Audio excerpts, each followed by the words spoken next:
नमस्कार दोस्तों, आपका अपने चैनल मनोज गुप्ता एकेडमी में आपका स्वागत है। दोस्तों, आज हम कक्षा 9वीं के विज्ञान और प्रौद्योगिकी पाठ 13 कार्बन एक महत्वपूर्ण तत्व है इस पाठ का स्वाध्याय अर्थात प्रश्नोत्तर करने वाले हैं। दोस्तों, अभी तक आप लोगों ने इस चैनल को सब्सक्राइब नहीं किया तो प्लीज सब्सक्राइब और चैनल लाइक कीजिए और अपने फ्रेंड्स के साथ शेयर कीजिए। दोस्तों, यह है पाठ 13 कार्बन एक महत्वपूर्ण तत्व। इसका स्वाध्याय करते हैं। पहले प्रश्न में क्या दिया गया है? दिए गए विकल्पों में से उचित विकल्प चुनकर वाक्य पूर्ण कीजिए। विकल्प में क्या क्या दिया गया है? ऑप्शन में क्या क्या दिया गया है? एकल, सभी द्विबंध, आयनिक, कार्बन, लेन देन, हाइड्रोजन, बहुबंध, साझेदारी, कार्बनिक और सहसंयोजी। उसमें से पहला प्रश्न क्या दिया गया है? कार्बन का परमाणु अन्य परमाणुओं के साथ खाली जगह बंध निर्माण करता है। इस बंध में दो परमाणुओं में इलेक्ट्रॉन की खाली जगह होती है। तो इसके उत्तर में आएगा सहसंयोजी और साझेदारी। कार्बन का परमाणु अन्य परमाणुओं के साथ सहसंयोजी बंध निर्माण करता है। इस बंध में दो परमाणुओं में इलेक्ट्रॉन की साझेदारी होती है। दूसरे में क्या दिया गया है? संतृप्त हाइड्रोकार्बन में सभी कार्बन कार्बन बंध खाली जगह होते हैं। इसमें आएगा एकल। संतृप्त हाइड्रोकार्बन में सभी कार्बन कार्बन बंध एकल होते हैं। तीसरे में क्या दिया गया है? असंतृप्त हाइड्रोकार्बन में न्यूनतम एक बंध खाली जगह होता है। इसमें आएगा बहुबंध। असंतृप्त हाइड्रोकार्बन में न्यूनतम एक बंध बहुबंध होता है। चौथे में क्या दिया गया है? सभी के कार्बनिक पदार्थों में अत्यावश्यक तत्व खाली जगह है। इसके उत्तर में आएगा कार्बन। सभी के कार्बनिक पदार्थों में अत्यावश्यक तत्व कार्बन है। पांचवें में क्या दिया गया है? हाइड्रोजन यह तत्व अधिकांश खाली जगह पदार्थों में होता है। इसके उत्तर में आएगा कार्बनिक। हाइड्रोजन यह तत्व अधिकांश कार्बनिक पदार्थों में होता है। दोस्तों, अब हम अगला प्रश्न करते हैं। दूसरे प्रश्न में क्या दिया गया है? निम्नलिखित प्रश्नों के उत्तर लिखिए। उसमें से पहला प्रश्न है, कार्बन तथा उसके यौगिकों का ईंधन के रूप में क्यों उपयोग किया जाता है? इसके उत्तर में आएगा ईंधन का वर्गीकरण उसके भौगोलिक स्थिति के अनुसार निम्न प्रकार किए जाते हैं। उसमें से ठोस ईंधन, द्रव रूप ईंधन और गैसीय ईंधन। तो ठोस ईंधन में क्या आएगा? सेल्यूलोज C6H10O5, कोयला कार्बन, कोक कार्बन। द्रव रूप ईंधन में क्या आएगा? मिट्टी का तेल carbon, ethanol carbon, petrol, diesel carbon. और गैसीय ईंधन में आएगा methane carbon, liquid petroleum gas LPG, butane, isobutane, natural प्राकृतिक gas methane, ethane, propane, water gas, carbon monoxide तथा hydrogen producer gas carbon monoxide. ये सब गैसीय ईंधन में आएंगे। उपर्युक्त सभी ज्वलनशील घटक कार्बन तथा उसके यौगिक हैं, इसलिए इनका उपयोग ईंधन के रूप में होता है। अब हम अगला करते हैं। दूसरे प्रश्न में क्या दिया गया है? कार्बन यौगिकों के कौन कौन से रूप में पाया जाता है? इसके उत्तर में आएगा संयुक्त अवस्था में कार्बन निम्नलिखित यौगिकों के स्वरूप में पाया जाता है। उसमें से पहला है हवा में कार्बन डाइऑक्साइड कार्बोनेट के स्वरूप में। उदाहरण calcium carbonate, marble, calamine, ZnCO3। इसको हम लोग जिंक कार्बोनेट भी बोलते हैं। दूसरा है जीवाश्म ईंधन। उदाहरण पत्थर कोयला, पेट्रोलियम, बायोगैस, प्राकृतिक गैस। तीसरा कार्बनिक पोषक द्रव्य। इसका उदाहरण है पिष्टमय पदार्थ, प्रोटीन, वसा। और चौथा है प्राकृतिक धागे, सूती कपड़े, ऊन इत्यादि, रेशम, नायलॉन, टेरिलिन। ये सारी चीजें जो है कार्बन यौगिकों के रूप में आते हैं। अब हम अगला करते हैं। तीसरे में क्या दिया गया? हीरे के उपयोग लिखिए। इसके उत्तर में आएगा पहला, कांच काटने तथा चट्टानों में छिद्र बनाने के उपकरणों में हीरे का उपयोग किया जाता है। दूसरा, आभूषणों में मूल्यवान पत्थर के रूप में हीरों का उपयोग किया जाता है। तीसरा, आंखों की शल्य चिकित्सा करने वाले उपकरणों में हीरे का उपयोग किया जाता है। और चौथा है हीरे का उपयोग अंतरिक्ष में तथा कृत्रिम उपग्रहों में विकिरणों से सुरक्षा प्रदान करने वाली खिड़कियां बनाने में करते हैं। अब हम अगला प्रश्न करते हैं। तीसरे प्रश्न में क्या दिया गया? अंतर स्पष्ट कीजिए। उसमें से पहला है हीरा और ग्रेफाइट। हीरा और ग्रेफाइट में हमको अंतर बताना है। तो यहाँ पे देखिए हीरा है, ग्रेफाइट है। इसमें पहला आएगा हीरा अत्यंत कठोर होता है और इसमें आएगा ग्रेफाइट मृदु तथा चिकना होता है।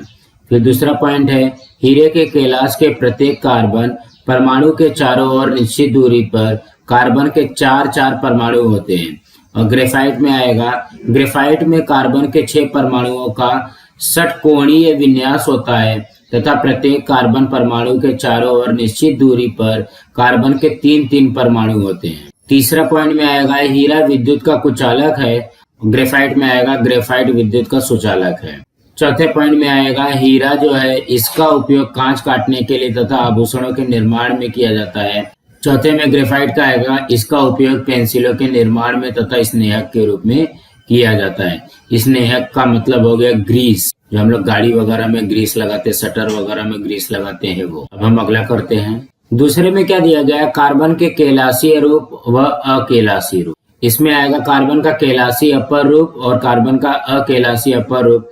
इसमें से पहला है कार्बन के केलासी अपर रूप के परमाणुओं की रचना नियमित तथा निश्चित होती है, और इसमें आएगा अकेलासी रूप में कार्बन के अकेलासी अपर रूप के परमाणुओं की रचना अनियमित होती है।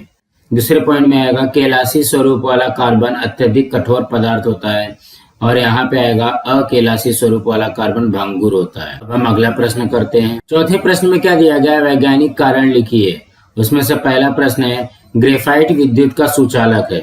इसके उत्तर में आएगा पहला, ग्रेफाइट कार्बन का मृदु भूरा काला तथा अकेलासी अपर रूप है। ग्रेफाइट में कार्बन का प्रत्येक परमाणु अपने समीपी 3 अन्य कार्बन परमाणुओं द्वारा आबद्ध होता है। और दूसरा पॉइंट है इसलिए ग्रेफाइट को षटकोणीय तथा प्रतलीय संरचना प्राप्त होती है। ग्रेफाइट की इन सभी परतों में मुक्त इलेक्ट्रॉन सर्वत्र स्वतंत्र विचरण करते रहते हैं, इसीलिए ग्रेफाइट एक उत्तम विद्युत वाहक होता है। अब हम अगला करते हैं। दूसरे प्रश्न में क्या दिया गया, ग्रेफाइट का उपयोग अलंकारों में नहीं किया जाता। अलंकार का मतलब हो गया गहना आभूषण। इसके उत्तर में आएगा पहला, प्रकृति में मिलने वाले ग्रेफाइट काला मृदु तथा चिकना होता है। दूसरा, आभूषण बनाने के लिए धातुओं का उपयोग किया जाता है। ग्रेफाइट कठोर न होने के कारण आभूषणों में उसका उपयोग नहीं किया जाता। अब हम अगला करते हैं। तीसरे प्रश्न में क्या दिया गया है, चूने के पानी से CO2 मतलब कार्बन डाइऑक्साइड गैस प्रवाहित करने पर चूने का पानी दूधिया हो जाता है। इसके उत्तर में आएगा चूने के पानी में कार्बन डाइऑक्साइड CO2 गैस प्रवाहित करने पर अविलेय सफेद रंग का कैल्शियम कार्बोनेट बनता है, इस कारण चूने का पानी दूधिया हो जाता है। अब हम अगला करते हैं। चौथे प्रश्न में क्या दिया गया, बायोगैस यह पर्यावरण स्नेही ईंधन है। इसके उत्तर में आएगा पहला, बायोगैस में लगभग 55 से 60% मीथेन तथा बाकी भाग कार्बन डाइऑक्साइड होता है। दूसरा, बायोगैस रसोई के लिए लगने वाले ईंधन की आपूर्ति करने वाला सस्ता विकल्प है। तीसरा, यह ईंधन तुरंत जलता है तथा तत्काल ऊष्मा की निर्मित होती है। चौथा, इसके ज्वलन को सरल पद्धति द्वारा नियंत्रित कर सकते हैं। पांचवा, इसके ज्वलन से किसी प्रकार का ठोस कचरा राख इत्यादि नहीं बचता। छठवां, इस ईंधन का स्थानांतरण सहजता पूर्वक किया जा सकता है। निश्चित दूरी पर नलों के द्वारा भी इसकी आपूर्ति की जा सकती है। और सातवां है, गैसीय ईंधन की ऊष्मा निर्मित क्षमता उच्च होती है, इसलिए बायोगैस पर्यावरण हितैषी ईंधन है। अब हम अगला प्रश्न करते हैं। पांचवें प्रश्न में क्या दिया गया है, स्पष्ट कीजिए। पहला है, हीरा ग्रेफाइट तथा फुलरिन कार्बन के केलासीय रूप हैं। इसको हमको स्पष्ट करना है। इसके उत्तर में आएगा पहला, कार्बन के केलासी अपर रूप में परमाणुओं की संरचना नियमित तथा निश्चित होती है। दूसरा, हीरे के केलास में कार्बन का प्रत्येक परमाणु सहसंयोजकी बंध द्वारा 4 अन्य पड़ोसी कार्बन परमाणुओं से बंधा होता है, इसलिए वो कठोर होता है तथा चतुष्फलक की त्रिवियम संरचना दर्शाता है। ग्रेफाइट में प्रत्येक कार्बन परमाणु अन्य 3 परमाणुओं से इस प्रकार जुड़ा होता है कि उसकी षटकोणीय समतल संरचना बनती है।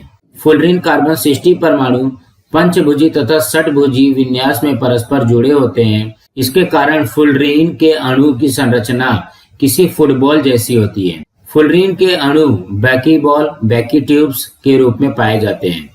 तीसरा है, अतः हीरा ग्रेफाइट तथा फुलरिन की निश्चित भूमितीय संरचना नुकीले सिरे तथा समतल पृष्ठभाग होते हैं, इस कारण ये कार्बन के केलासीय अपर रूप होते हैं। अब हम अगला करते हैं। दूसरे में क्या दिया गया है, मीथेन को मार्स गैस कहते हैं। इसके उत्तर में आएगा, मीथेन गैस मृत प्राणियों तथा वनस्पतियों के अपघटन से दलदल क्षेत्र वाले पृष्ठभाग पर बुलबुलों के रूप में निर्मित होती है, अतः मीथेन गैस को मार्स गैस कहते हैं। अब हम अगला करते हैं।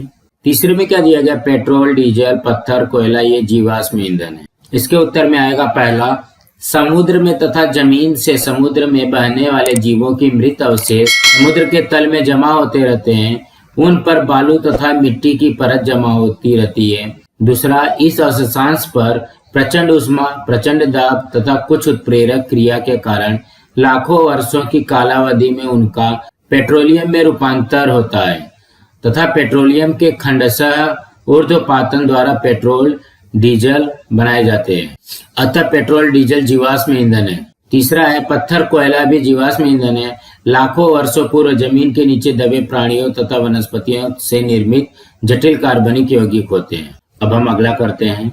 चौथे में क्या दिया गया, कार्बन के विविध अपरूपों के उपयोग क्या है, यह कारण सहित स्पष्ट करें। तो इसके अपर रूप कौन कौन से है? हीरा है, ग्रेफाइट है, फुलरीन है, कोक है। इसका हमको उपयोग बताना है। तो हीरे का उपयोग क्या है? पहला, कांच काटने तथा चट्टानों में छिद्र बनाने के उपकरणों में हीरे का उपयोग किया जाता है। दूसरा, आभूषणों में मूल्यवान पत्थर के रूप में हीरे का उपयोग किया जाता है। आंखों शल्य चिकित्सा करने वाले उपकरणों में हीरे का उपयोग किया जाता है। चौथा, हीरे का उपयोग अंतरिक्ष में तथा कृत्रिम उपग्रहों में विकिरणों से सुरक्षा प्रदान करने वाली खिड़कियां बनाने में करते हैं। और ग्रेफाइट का उपयोग क्या होता है? पहला है, ग्रेफाइट का उपयोग स्नेहक के रूप में किया जाता है। दूसरा, कार्बन इलेक्ट्रोड्स बनाने में उपयोग किया जाता है। तीसरा, लिखने की पेंसिल में शीशे के स्थान पर ग्रेफाइट का उपयोग करते हैं। चौथा, रंग तथा पॉलिश में भी ग्रेफाइट का उपयोग करते हैं। और पांचवा है, शुष्क विद्युत सेल में ग्रेफाइट का उपयोग धन ध्रुव धनाग्र के रूप में भी होता है। और फुलरिन का उपयोग क्या है? पहला है, फुलरिन का उपयोग विद्युत रोधी के रूप में किया जाता है। दूसरा, जल शुद्धिकरण में फुलरिन का उपयोग उत्प्रेरक के रूप में किया जाता है। और तीसरा है, एक विशिष्ट तापमान पर फुलरिन अति चालकता का गुणधर्म प्रदर्शित करते हैं। और कोक कोयले का उपयोग क्या है? इसमें पहला आएगा, पत्थर कोयले से कोल गैस निकालने पर बचे हुए शुद्ध कोयले को कोक कहते हैं। दूसरा, घरेलू ईंधन के रूप में उपयोग किया जाता है। तीसरा, अपचयक के रूप में कोक का उपयोग किया जाता है। दोस्तों, अब हम अगला करते हैं। पांचवें प्रश्न में क्या दिया गया, अग्निशामक यंत्रणा में कार्बन डाइऑक्साइड गैस का उपयोग स्पष्ट करें। इसके उत्तर में आएगा पहला, कार्बन डाइऑक्साइड गैस CO2 न तो ज्वलनशील है और न ज्वलन में सहायक है। दूसरा, यह विषैली गैस नहीं होती। तीसरा, यह हवा से भारी होती है। चौथा, इस कारण जलती हुई वस्तु पर इसका छिड़काव करने से कार्बन डाइऑक्साइड CO2 जलने वाली वस्तु पर फैल जाती है तथा जलते पृष्ठभाग से हवा दूर ढकेल दी जाती है। इस कारण कार्बन डाइऑक्साइड गैस का उपयोग अग्निशामक यंत्र में किया जाता है। अब हम अगला करते हैं। छठवें में क्या दिया गया, कार्बन डाइऑक्साइड के व्यवहारिक उपयोग कौन से हैं, स्पष्ट करें। इसका उत्तर में आएगा पहला, फुसफुसाहट वाले शीत पेय मतलब कोल्ड ड्रिंक्स, शीत पेयों के उत्पादन में कार्बन डाइऑक्साइड का उपयोग करते हैं। दूसरा, ठोस कार्बन डाइऑक्साइड शुष्क बर्फ का उपयोग फ्रिज में तथा दूध और दुग्ध जन्य पदार्थों को ठंडा करने के लिए किया जाता है। फिल्मों नाटक में कोहरे का परिणाम दिखाने के लिए भी इसका उपयोग किया जाता है। तीसरा, अग्निशामक संयंत्र में रासायनिक अभिक्रिया से बनने वाली या संपीड़ित कार्बन डाइऑक्साइड का उपयोग किया जाता है। चौथा, कॉफी में से कैफीन निकालने के लिए द्रव रूप कार्बन डाइऑक्साइड का उपयोग करते हैं।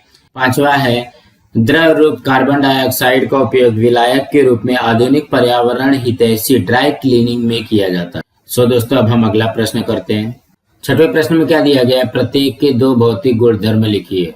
पहला प्रश्न है हीरा, हीरा का भौतिक गुणधर्म लिखना है। इसके उत्तर में आएगा पहला, चमकदार तथा शुद्ध हीरा प्राकृतिक पदार्थों में सबसे कठोर पदार्थ है। दूसरा, हीरे का घनत्व 3.5 ग्राम प्रति सेंटीमीटर क्यूब है।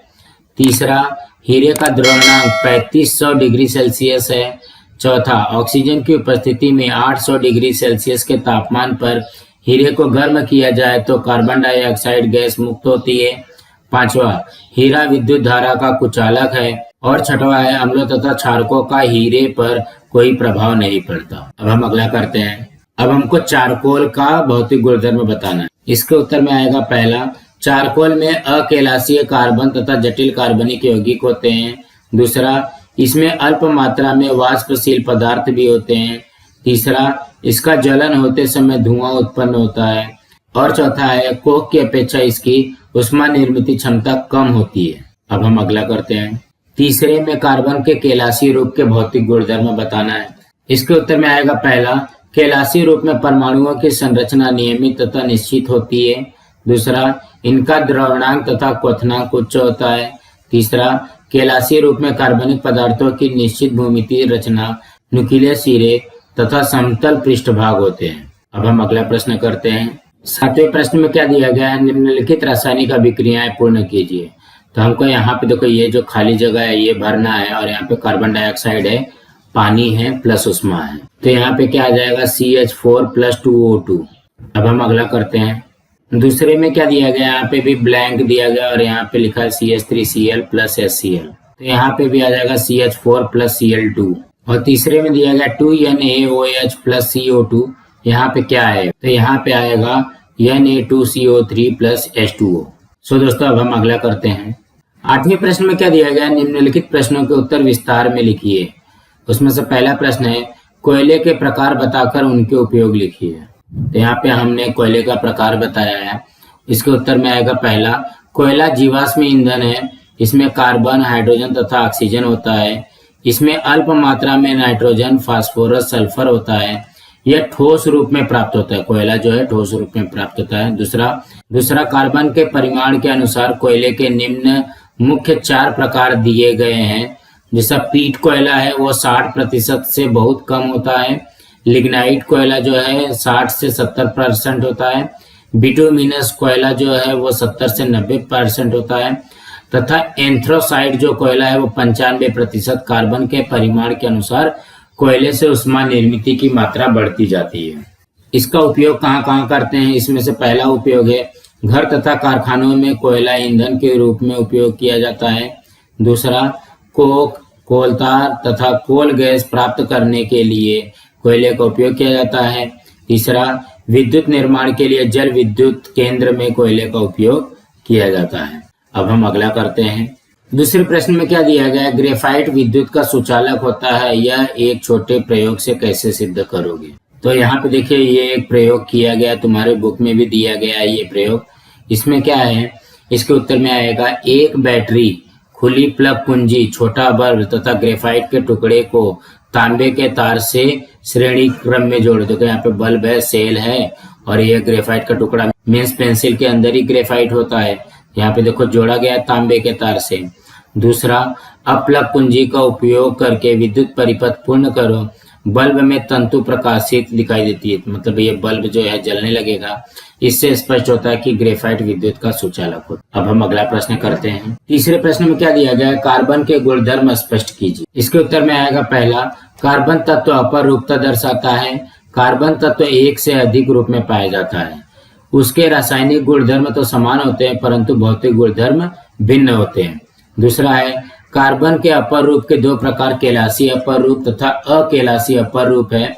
उसमें से देखो तीसरे पॉइंट में हम लोग देखेंगे कि केलासी रूप क्या है और अकेलासी रूप क्या है। तो तीसरे पॉइंट में केलासी रूप है। पहला, केलासी रूप में परमाणुओं की संरचना नियमित तथा निश्चित होती है। दूसरा, इनका द्रवणांक तथा क्वथनांक उच्च होता है। तीसरा, केलासीय रूप के कार्बनिक पदार्थों की निश्चित भूमितीय संरचना, नुकीले सिरे तथा समतल पृष्ठभाग होते हैं। चौथा, कार्बन के 3 केलासी अपर रूप हैं, हीरा, ग्रेफाइट तथा फुलरीन।